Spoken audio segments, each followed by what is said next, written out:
कभी भी उस क्वेश्चन पे तुक्का मत लगाइएगा। एग्जाम में आपको क्या करना है, टेंशन फ्री जाइएगा। सबसे पहले इत्मीनान से आप इतना समझिए, आपको पूरा में पूरा क्वेश्चन नहीं बनाना है, आपको टॉप तो करना नहीं है, पूरा का पूरा क्वेश्चन नहीं बनाना है। जो क्वेश्चन सबसे पहले इजी हो, जो एकदम इजी हो, इसे बनाना है, चाहे वो जिस भी सब्जेक्ट का हो, इसे बनाना है। उसके बाद मीडियम को बनाना है। सबसे पहले इजी, उसके बाद मीडियम। हार्ड पे नो वर्क। इस पे वर्क करेंगे तो बर्बाद हो जाएंगे, इसलिए इस पे वर्क नहीं करना है। आपको यही रिजल्ट दिलाता है। इवन आपको देखिए रिजल्ट कैसे होता है। एक क्वेश्चन होता है इजी, एक होता है मीडियम, एक होता है हार्ड। लड़का फेल होता है इसके चक्कर में। ये सब लोग बना लेते हैं, और जो इन दोनों को बना लिया रिजल्ट हो जाता है। रीजन क्या है, किसी भी एग्जाम में आप देखेंगे तो 40% क्वेश्चन इजी होते हैं, 40% क्वेश्चन मीडियम लेवल के होते हैं, 20% हार्ड होते हैं, 100% होता है। आप अगर इन दोनों को लेके चलते हैं ना तो 80% यही होता है। किसी भी एग्जाम के प्री को पास करने के लिए आपके पास 65% नंबर है, आप जीत जाएंगे, उस एग्जाम को पास कर जाएंगे। 65% चाहिए आपके पास, 65 से 70 बहुत हो गया। तो आपको हार्ड वाले पे नहीं जाना है। हार्ड वाले पे आप तुक्का का प्रयोग कर सकते हैं। रीजन क्या है कि तुक्का में माइनस मार्किंग बहुत कम के बराबर होता है, 1/3, तो ज़्यादा नहीं होता है। लेकिन इसे सॉल्व करने की कोशिश करके अगर फंसिएगा तो फिर ये आपकी बेवकूफ़ी है। आप इन दोनों को सिक्योर कर लेंगे तो आसान हो जाएगा। पहला चीज़ देखिए, हम सबको यही कहते हैं बाबू कि आप डराने के पे न रहिए। बहुत से स्टूडेंट आपके सीनियर आपको डरा देंगे, वो वही सीनियर डराते हैं जो इनका खुद का रिजल्ट नहीं हुआ। आप किसी भी एग्जाम को देख लो, इसी में सक्सेस होते हो। समझ में आ गया?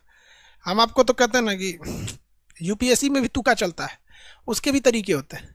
यूपीएससी उसी एग्जाम उसी लड़के का हो सकता है ना जिसने फिक्स कर लिया है कि हमें ये चीज़ नहीं पढ़ना है, उसका भी यूपीएससी हो जाएगा, आईएएस भी हो जाएगा उसका।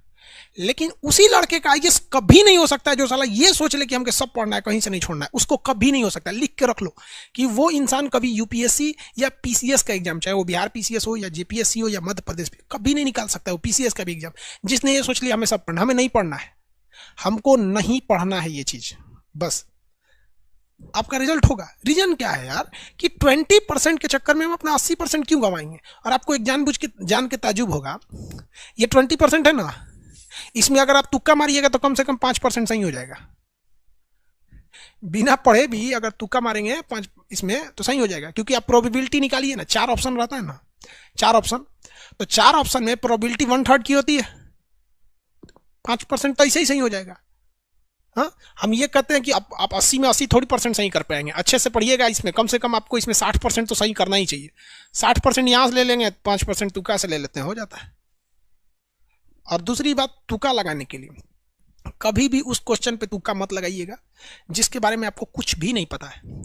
तुक्का वहीं लगाइएगा जहां आपको 2 चीज़ में कन्फ्यूजन है कि ये होगा या ये होगा। ये नहीं कि मार दिए किसी को भी तुक्का, कोई बात नहीं, ऐसे में नहीं, फिर आप फेल हो जाएंगे। आप हार्ड क्वेश्चन में उसको तुक्का लगाएंगे जिसमें 2 में कन्फ्यूजन है, जिसमें टोटल में कन्फ्यूजन या क्वेश्चन ही समझ में नहीं आ रहा है कि जो इसी चीज़ का मतलब कौन सब्जेक्ट का है, उस पर तुक्का नहीं लगाना है आपको। आप समझ रहे हैं हम क्या कर रहे हैं? इत्मीनान से जाइए, आराम से नींद लीजिएगा अच्छे से। आप एक दवा ले लीजिएगा, पुदीन हरा, पेट में दर्द ना हो। लूज मोशन को रोकने के लिए भी कुछ दवा आती हैं जिससे आपके लेट्रिन वगैरह रुक जाती है, लूज मोशन। उसको आप, लूज मोशन है या नहीं है, आप खा लीजिए। रीजन क्या है कि जब हम एग्जाम में बैठने जाते हैं ना तो थोड़ा सा अपने से पेट और गड़बड़ होने लगता है, सब लोग का थोड़ा सा ब्लड प्रेशर वगैरह बढ़ जाता है। खा लीजिए, शांति से रहेंगे यहाँ पे एग्जामिनेशन हॉल में, आराम से रहिएगा। सबसे पहले इत्मीनान से अपना रोल नंबर, ये सब चीज़ों को भर लेंगे। जैसे जैसे क्वेश्चन सॉल्व करते जाएंगे वैसे वैसे ओएमआर में रखते जाएंगे। इत्मीनान से आएंगे। टॉप नहीं करना है, टॉप वाले को भी वही डबल स्टार मिलेगा, जो 1 नंबर से पास हुआ है वही डबल स्टार मिलेगा। आपको एवरेज में रहना है। समझ में आएगी नहीं? किसी को कोई दिक्कत?